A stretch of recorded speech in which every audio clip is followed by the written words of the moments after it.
Al igual que otros virus, varias veces la humanidad ha sido atacada por estos procesos infecciosos, este en particular, en una población determinada, al inicio de la, podemos decir ya epidemia, y luego ya se hizo muy general en una población que ciertamente no compartía algunas características en relación a las primeras personas o seres humanos que reportaron padecerla. Allá por la década del 80 comenzaron a ver los primeros reportes en relación a la misma y clásicamente se enlazaban más a la población de homosexuales varones que habían tenido algún tipo de contacto sexual o en otro grupo también en relación a compartir algún tipo de dispositivo de acceso vascular, generalmente las jeringas, con el fin de poder también llevar a un aumento en la tasa de transmisión de este virus. Bueno, son aspectos importantes en relación a esto porque al final de cuentas en algún momento se hizo ya generalizada los procesos de infección, ya abarcaba otro grupo de poblaciones, no tanto relacionadas con los primeros, sino porque han tenido algún contacto en algún momento fortuito, pero que lamentablemente, sobre todo a través de la vía sexual y luego a través de la vía materna, se ya enfocó a otra población más vulnerable que lógicamente tenía un riesgo de poder fallecer al momento de padecer esta misma enfermedad. Los problemas hasta ahora siguen surgiendo en relación a tener herramientas suficientes para poder controlar su replicación y daño, sobre todo algunas células de la estirpe inmunológica que predisponen a la persona no solamente a padecer problemas infecciosos, sino también tumorales. Entonces, esta enfermedad es muy importante. Hasta antes de las pandemias que ahora estamos sufriendo, nosotros mucho le enlazamos en nuestro medio, particularmente al paciente con tuberculosis, en donde había una suma de efectos de daño sobre las personas que tenían tuberculosis por un lado y también infección por VIH. Entonces eso claramente aumentaba el potencial de riesgo de diseminación de ambas enfermedades con la aparición de otros desórdenes más agregados. Bueno, empecemos de lleno con esto. Saber que al momento dos tipos de virus de inmunodeficiencias humanas son los más representativos. Hay un tercer grupo, pero los más representativos son el tipo 1 y el tipo 2. Reconociendo que el tipo 1 es el más frecuente, el que se ha diseminado en la mayoría de la población en el mundo, cerca del 90% están representados por este. Y el otro menos frecuente, el virus de inmunodeficiencia tipo 2, que básicamente está un poquito más posicionado a nivel de África occidental en este caso, con un potencial de daño un poco más lento que el primero.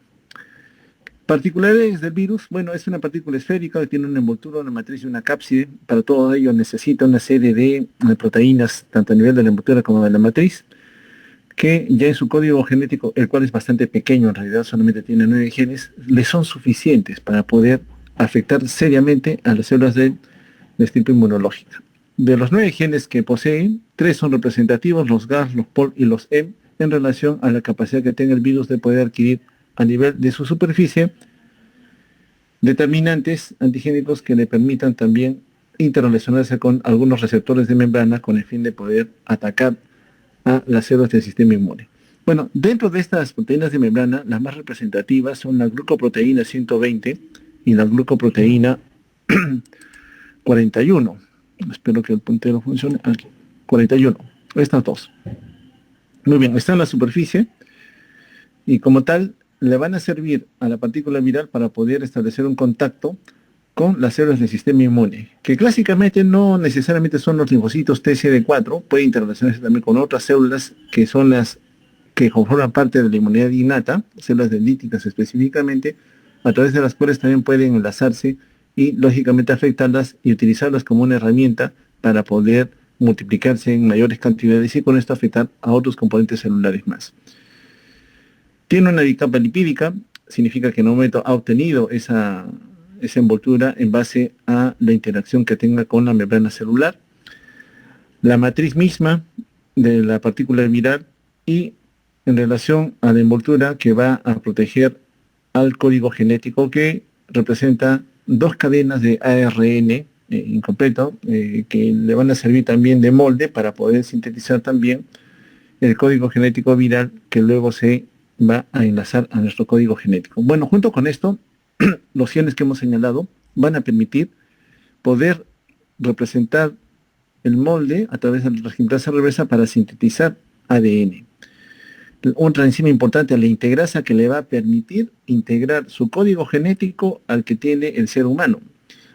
Y otras más, algunas incluso con deficiencia como las exonucleasas, las cuales son importantes al momento de que uno forma cadenas de ADN, las cuales ciertamente van a ayudar a que la copia sea prácticamente similar al original. Pero la deficiencia de exonucleasas que tiene esta partícula viral en particular no le va a permitir corregir algunos defectos de su cadena de ARN. Por tanto, en el tiempo pueden haber algunas mutaciones. Y justamente son estas mutaciones las que al final se expresan con algunas variantes en relación a sus proteínas de exposición, van a limitar la capacidad del sistema inmune de poder reaccionar contra ellas, porque continuamente van a aparecer diferentes isotipos de la misma que lógicamente van a dificultar que pueda desplegar una sola respuesta y única en relación a esos componentes antigénicos que el virus vaya a tener. Bueno, el origen prácticamente está representado por algunos ancestros comunes en relación a los simios. Al parecer habría habido algún tipo de contacto por consumo de su carne, nuevamente una especie de zoonosis al inicio, lo cual llevó posteriormente a que un virus que no producía letalidad en esta población de animales, al momento de ser introducida al ser humano, sí la producía. Bueno, decíamos que un porcentaje importante está representado por el virus de inmunodeficiencia humana tipo 1, el cual clásicamente ingresa por las mucosas, pero también en el tiempo ya evolucionó a transmitirse también de la madre al feto. El tiempo de aparición en relación al proceso infeccioso y la respuesta humoral, que sí se va a dar, pero va a ser insuficiente, es más o menos uniforme y sigue un patrón. La gran mayoría de veces, entre 1 y 3 semanas después de que el virus ha ingresado a la economía de una persona, ya mi sistema inmune está comenzando a reaccionar contra él. Ya alrededor de los 6 meses, la mayoría, casi el 100% de los que han sido afectados por la infección por el virus de inmunodeficiencia humana, ya están produciendo anticuerpos. Es decir, en una persona que ha tenido algún contacto de riesgo, deberíamos esperar hasta 6 meses aproximadamente para definir en pruebas de seguimiento de producción de anticuerpos si es que efectivamente ha tenido o no una infección por virus de inmunodeficiencia humana. Lógico que en el tiempo también surgieron algunas otras pruebas de laboratorio como la medición de la carga viral, por ejemplo. Es decir, antes de llegar a la producción de anticuerpos, si encuentro o no carga viral en el torrente sanguíneo de las personas afectadas. Bueno, luego de que el virus ha logrado acceder, generalmente en un fenómeno de inflamación previo, muchas personas a nivel del aparato genital ya tienen lesiones inflamatorias. Las personas promiscuas, lógicamente, tienen, al tener más contacto sexual repetitivo en el tiempo, ya lesiones a nivel de la mucosa. Por tanto, ya hay puertas de entrada a través de las cuales ha habido ingreso de algunos germes, un proceso inflamatorio que lo acompaña, una respuesta inmunológica. Entonces, el solo hecho de estar inflamada previamente, al momento que tiene contacto sexual con una persona enferma, aumenta el riesgo de que el virus tenga mayor chance de poder afectar a células inflamatorias y con esto llevar a que la población viral se incremente en el tiempo. Igual es detectado por nuestras células de inmunidad innata, transportada por el tejido linforeticular. Las células dendríticas generalmente hacen este trabajo. Y el tiempo en el cual el virus todavía no está alcanzando una población suficiente le demora más o menos entre 7 a 21 días, ¿no? Las 3 semanas que hemos señalado, en donde recién comenzamos a detectar su presencia en el torrente sanguíneo. Esta es la fase de eclipse, fase de luna de miel, en donde todavía el virus no ha alcanzado una población suficiente para poder producir un daño importante en la persona. Lógicamente, en algún momento la población va a ser suficientemente adecuada como para que mi sistema inmune lo reconozca y este individuo se haga ya sintomático. Pero también esta fase es peligrosa porque si yo ya tengo las partículas virales y en ese periodo de tiempo de 7 a 21 días después de haber tenido contacto con una persona que tiene la enfermedad, dono, por ejemplo, un hemoderivado, voy a donar sangre, podría ciertamente, porque no hay detección de anticuerpos aún, ni la partícula viral, transmitirla a un potencial receptor.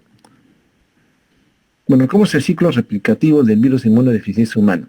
La partícula viral, como cualquier germen que nos agrede, tiene que ser reconocido por receptores que están inmersos en la membrana celular.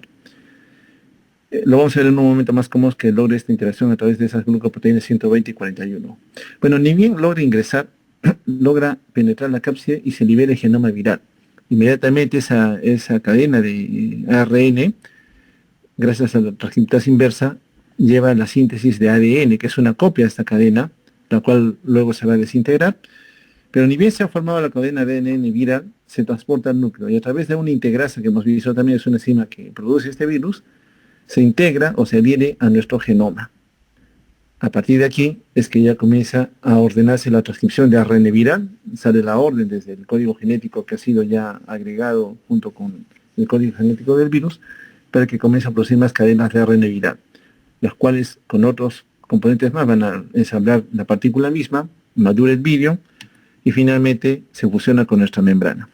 Aquí está la partícula viral con sus proteínas de membrana correspondientes, las más importantes son las que hemos señalado.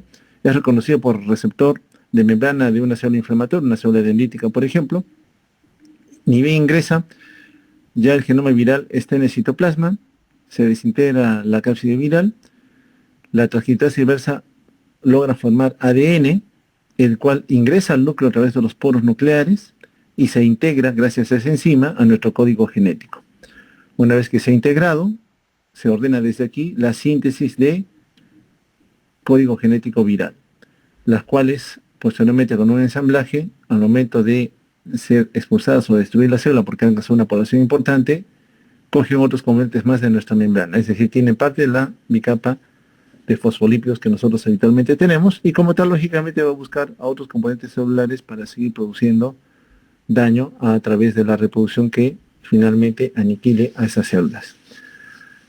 Bueno, saber que diferentes partículas virales que van mutando, porque hemos visto que tienen una deficiencia de algunas enzimas que afinan que el código genético sea precisamente similar al de a la partícula viral madre, pueden compartirse, pueden agregarse al código genético y junto con esto lógicamente llevar a que la partícula sea mucho más virulenta para afectar a otros componentes celulares más del tipo inflamatorio. Al final de cuentas se forma un mosaico con esas porciones de código genético que son las que habitualmente tiene, pero con cierto grado de mutación. Y esto es justamente lo que limita a que el sistema inmune tenga la suficiente capacidad de poder contrarrestar a la partícula viral y de eliminarla de forma eficaz.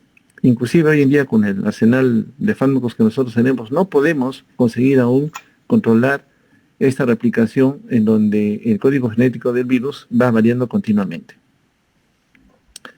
Bueno, esta es la interrelación que ocurre entonces a nivel de los receptores de membrana. Nosotros tenemos algunas quimioquinas y receptores de quimioquinas que van a estar estableciendo un nexo, estar estableciendo un nexo con estas proteínas de membrana de la célula del hospedero. Acá está la glucoproteína 120 y 41.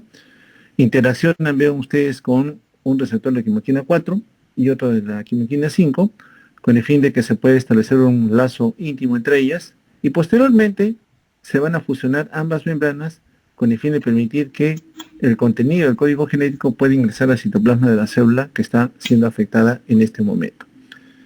Existe una predilección especial de la partícula viral por poder interactuar con estos receptores que están inmersos en los linfocitos T CD4, porque ella es la que expresa en gran cantidad estos receptores. Sin embargo, no es la única célula inflamatoria. Los macrófagos, los monocitos, las células de Langer, algunas células endoteliales pueden también expresarle y en algún momento la infección ser sistémica. Pero importan mucho los linfocitos T y CD4 porque ellos son los que orquestan la respuesta inmunológica ya dirigida, específica contra cualquier agente patógeno. Bueno, esta célula dendrítica entonces que ciertamente ha sido afectada por una partícula viral y que ha utilizado todo su arsenal citoplasmático para poder producir más partículas virales, se interrelaciona con los receptores de membrana, como vemos aquí, y gracias a esos otros componentes, otros correceptores agregados al receptor correspondiente para reconocer la célula dendrítica, permiten que ésta pueda ingresar a una célula inflamatoria. Aquí lo resumimos mejor. Aquí está la partícula viral, acá está el código genético del virus en las cadenas de ARN, la envoltura, el código, la cápside viral, las enzimas que lo acompañan siempre,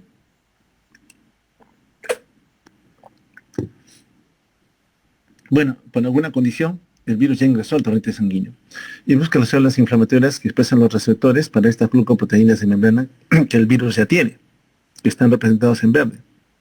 Aquí está la glucoproteína, acá está nuestro receptor que está en la membrana de una célula inflamatoria, ocurre un acercamiento del receptor CD4, por eso es como la reconoce, y vean que va a ocurrir un cambio conformacional en esas glucoproteínas, llevando a que interaccionan ahora con los otros dos correceptores, el CXCD5, que vemos acá, y lógicamente a través de ese enlace que tiene con esos correceptores, las membranas, tanto del virus como de la célula del hospedero, se van a poder acercar y fusionar. Una vez que ocurre este acercamiento con el cambio conformacional que hemos visto, es como que se taladrada la membrana, se fusionan ambas y a través de este medio es que el código genético del virus logra ingresar. Lógicamente en ese camino ya pierde la cubierta externa, pierde las proteínas de la cápside viral, junto con esto ya el código genético del virus, que es esa doble cadena de ARN, se libera junto con sus enzimas correspondientes. Y es aquí en el citoplasma donde el ARN se va a convertir, gracias a la transcriptasa inversa, en ADN, ¿no? Sirve de plantilla para formar ADN, una sola cadena, y en reversa esa misma cadena sirve de molde para poder producir la segunda cadena correspondiente para completarla como tal. Y una vez que el código genético se ha completado, a través de esos polos que vemos al fondo, a través está sirviendo de molde ahora la cadena de ADN viral, se forma la doble cadena, va a lograr ingresar al núcleo celular de las células inflamatorias. Entonces también tiene esa capacidad de poder integrarse a nuestro código genético. Para eso necesita esa enzima. Otra muy importante que la partícula viral ya está teniendo, ingresa al núcleo, busca nuestro código genético y, como el nombre lo dice, se va a integrar a él, ¿no? Se rompe, se cliva el código genético que nosotros tenemos y ha agregado el código genético viral. Una vez que se ha integrado ya, a partir de aquí se puede ya la orden para que se pueda sintetizar más partículas virales. Ahí se está viendo parte del ARN mensajero que va a ordenarle a las organelas del citoplasma que puedan producir código genético viral, ¿no? ARN acá está el ribosoma, otra serie de plantilla, para que pueda generar el código genético del virus junto con las enzimas que también vimos que lo iban acompañando y que formaban parte de la partícula viral. Así entonces el virus está consiguiendo utilizar toda nuestra maquinaria celular con el fin de producir más partículas virales, las cuales en un momento con sus glucoproteínas correspondientes lógicamente se fusionan con la membrana y como tal son liberadas a la economía con el fin de que busquen a otras células inflamatorias más predominantemente, ¿no? Es lo que habitualmente concentra el ciclo de vida y esto se va repitiendo en el tiempo, que lamentablemente en cada ciclo de replicación que tenga son miles de copias de la partícula viral las que las van a formar, por tanto varias miles de células también se van a perder. Y eso es determinante al momento de establecer los nexos del por qué este paciente tiene mayor predisposición a padecer una serie de procesos infecciosos que generalmente no debería tener. Bueno, vemos cómo los productos de la partícula viral ya se van acoplando a la membrana celular de la célula inflamatoria y una vez que la partícula ya está en vías de maduración, es eliminada y coge las proteínas de la membrana que ya previamente han sido posicionadas allí gracias a las órdenes que vinieron del código genético en donde se integró esta partícula viral. Bueno, entonces todas las enzimas codificadas por el código genético del virus van a permitirle sostener su replicabilidad en el tiempo con el fin de llevar a que más células inflamatorias, repito, sean afectadas por las mismas. Lógicamente, uno es el daño que producía una partícula viral. Imagínense lo que son cientos de miles de partículas virales, como vemos allí, que luego de destruir una célula inflamatoria, ahora se abocan a buscar a otras más. Eso es, en resumidas cuentas, lo que corresponde al ciclo. Las células blanco, entonces repetimos, los linfocitos TCD4 que tienen el receptor correspondiente para interactuar con las glucoproteínas de membrana de la partícula viral. Las células del láñera son otras, en donde el virus claramente va a utilizarlas como un caballo de Troya para poder multiplicarse. Aquí está la célula de una mucosa, en este caso genital, que por algún escenario ya está inflamada, y hay reclutamiento de células inflamatorias porque ya tiene un proceso inflamatorio previo. Una cosa es hablar del endocervix, otra cosa es hablar de la vagina, en donde ciertamente el mayor número de células epiteliales deberían darle más resistencia, ¿no? Aún así, la partícula viral tiene la capacidad de poder interactuar con las células de defensa que existen aquí y atravesar de todas maneras esta pared un poco más engrosada para tener el enlace con las células inflamatorias y finalmente producir el daño que habitualmente tiene. Mejor aún si es a nivel del endocervix, ¿no? Donde solamente es una capa de epitelio columnar la que se opone al proceso de replicación que hemos visto anteriormente.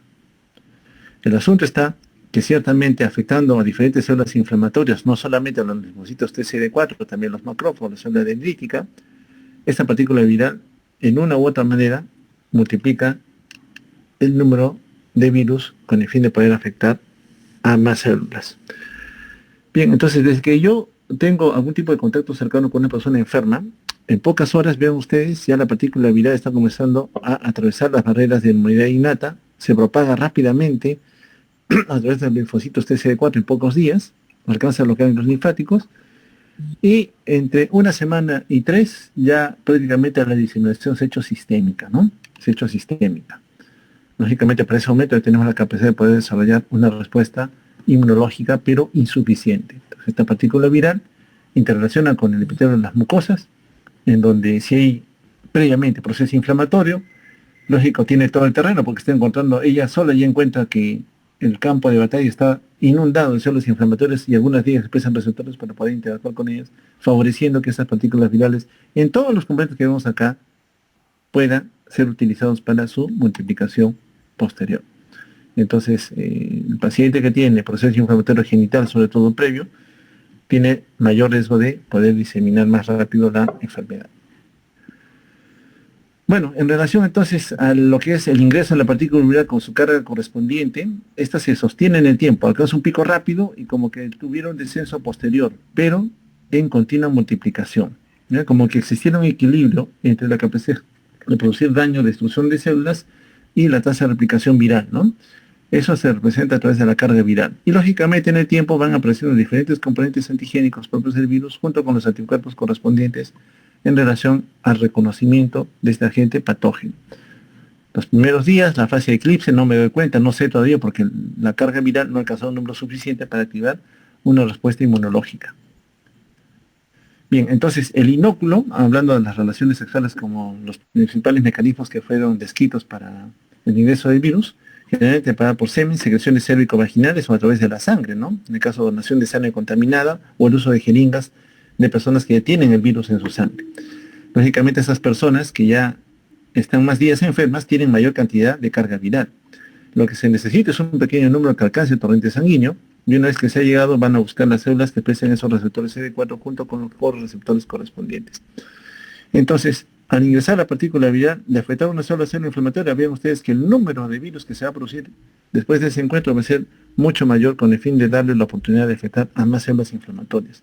Y en cada escenario de la zona o región corporal que sea afectada, el aparato genital nuevamente, vemos que se va multiplicando la capacidad de poder interactuar con más células inflamatorias, causando más daño, mayor aplicación viral, ciertamente con la capacidad de reconocerlo como algo extraño, ciertamente con la capacidad de producir anticuerpos, pero, repito, de forma insuficiente para contener la invasión que el virus en algún momento está teniendo. Bien, entonces, ¿cuáles son las primeras señales que me dicen a mí que el proceso de contacto con una persona con infección por VIH ya se ha dado y que el virus ha ingresado a mi torrente sanguíneo? Aumenta los niveles de alfa-1 antitipsina y el amiloide sérico A, con marcadores precoces, ¿no? Pero ciertamente lo que uno va a buscar siempre para determinar si tiene o no tiene la infección es o busco el virus, código genético, carga viral, o voy a buscar los anticuerpos dirigidos contra ella, ¿no? Generalmente cuando la carga viral alcanza un número suficiente, la producción de interferón alfa, interleuquina 15, aumenta ostensiblemente, y eso representado por la actividad de la célula dendrítica, ¿no? Esta célula dendrítica que interaccionando con el virus aumenta la producción de ese factor de necrosis tumoral. Bueno, al inicio, como cualquier proceso infeccioso, mis células de la inmunidad innata interactúan con el virus. Sabemos que los interferones son las citoquinas por excelencia que van a buscar contrarrestar la replicación viral. Las células natural killer también van a activarse.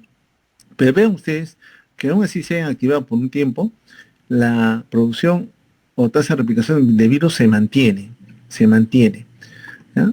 Lógico que al no poder contrarrestarlo, informan a otros componentes de la inmunidad específica lo que tienen que hacer, pero notamos que a pesar de ello, el virus se sigue multiplicando, ¿no? Se producen anticuerpos, ya la inmunidad adaptativa se ha dado, efectivamente se está dando, le demora 1 a 3 semanas hacerlo, y a lo mucho 6 meses ya la mayoría se hacen positivos, pero esto va a ser todavía insuficiente para poder contener, repito, la invasión que el virus tiene sobre nuestra economía. Entonces, se sucede la misma respuesta inmunológica que habitualmente se dan contra los virus, se activan las mismas células inflamatorias buscando dañar o destruir la célula que sea afectada, activo la inmunidad específica, linfocito T, linfocito B, para producir anticuerpos que vayan a tratar de contrarrestar la agresión. Un minuto.